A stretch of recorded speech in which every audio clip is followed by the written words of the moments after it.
जानवर इस बात पर बहस करते हैं कि डोना डक की कहानी का विषय कौन होना चाहिए। डोना बत्तख एक कहानी लेखन प्रतियोगिता में भाग लेना चाहती थी, लेकिन उसे नहीं पता था कि क्या लिखना है। वह पार्क में एक पेड़ के नीचे अपनी कलम और नोटपैड के साथ बैठी अपने विचारों में डूबी हुई थी। हाय डोना, आप गहरे सोच में डूबे हुए हैं। आप किस बारे में सोच रहे हैं? पास से चल रहे हाथी मौली से पूछा। हाय मौली, मैं एक कहानी लेखन प्रतियोगिता में भाग लेने जा रही हूँ, लेकिन मुझे समझ नहीं आ रहा कि क्या लिखूं। डोना ने उत्तर दिया।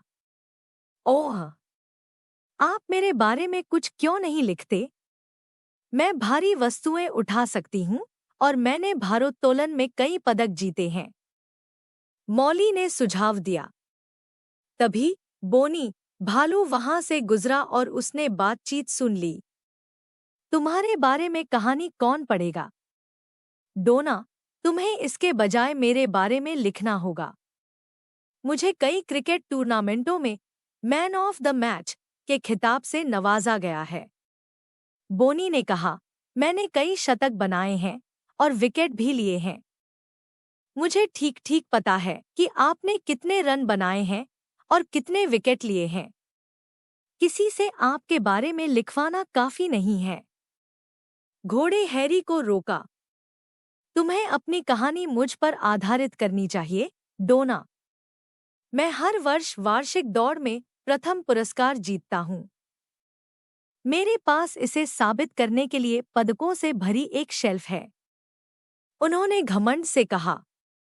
वह लड़की जिसे सीखना पसंद था, डोना ने उनमें से किसी का भी उत्तर नहीं दिया।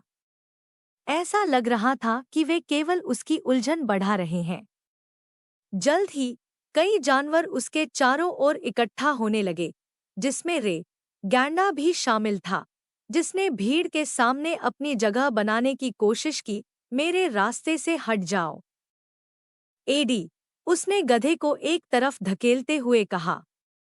आपने डोना के लिए आपके बारे में कहानी लिखने के लिए कुछ भी शानदार नहीं किया है।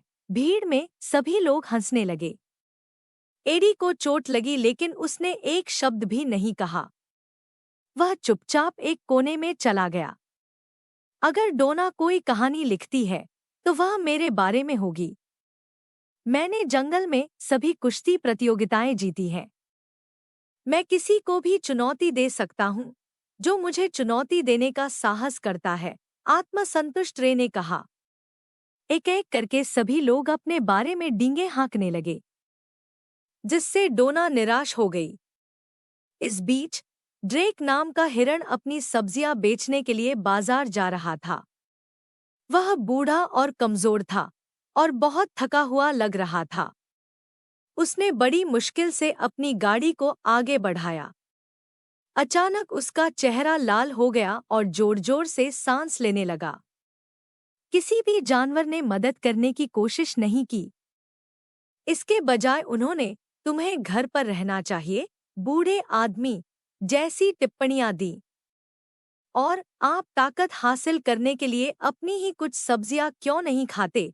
अब और जारी रखने में बहुत कमजोर होने के कारण ड्रेक गिर गया और गाड़ी धीरे-धीरे लुढ़क गई। एडी ने अभी देखा कि क्या हो रहा था, गाड़ी रोकने के लिए दौड़ा। फिर उन्होंने ड्रेक को बैठने में मदद की और उसे पीने के लिए कुछ पानी दिया। धन्यवाद, एडी। आप मुझे बचाने के लिए सही समय पर आए, ड्रेक ने कहा। कृपया मुझे धन्यवाद न दे, ड्रेक। आपकी मदद करना मेरा कर्तव्य है, एडी ने कहा। आपको पूरे दिन धूप में नहीं रहना चाहिए। तुम्हें अपनी उम्र में अधिक सावधान रहना चाहिए। डोना, जिसने पूरी घटना देखी, वह उन दोनों के पास गई। आप कैसा महसूस कर रहे हैं, ड्रेक? डोना से पूछा। मैं काफी बेहतर महसूस कर रहा हूँ, धन्यवाद, ड्रेक ने कहा। फिर डोना ने एडी की ओर देखा और कहा, एडी, तुम यहाँ मौजूद सभी लोगों में सर्वश्रेष्ठ हो। आपने अभी जो किया वह उन गुणों से कहीं बेहतर है जो हर कोई अपने बारे में दावा करता था। मैंने आपके बारे में एक कहानी लिखने का फैसला किया है। यह सुनकर एडी शर्मा गया, जबकि बाकी सभी जानवर खुद पर शर्मिंदा महसूस करने लगे। उन्होंने अब एक मूल्यवान सबक सीख लिया था। धन्यवाद। कृपया अधिक प्रेरक, प्रेरणादायक, शैक्षिक और नैतिक कहानियों के लिए हमारे चैनल को सब्सक्राइब करें।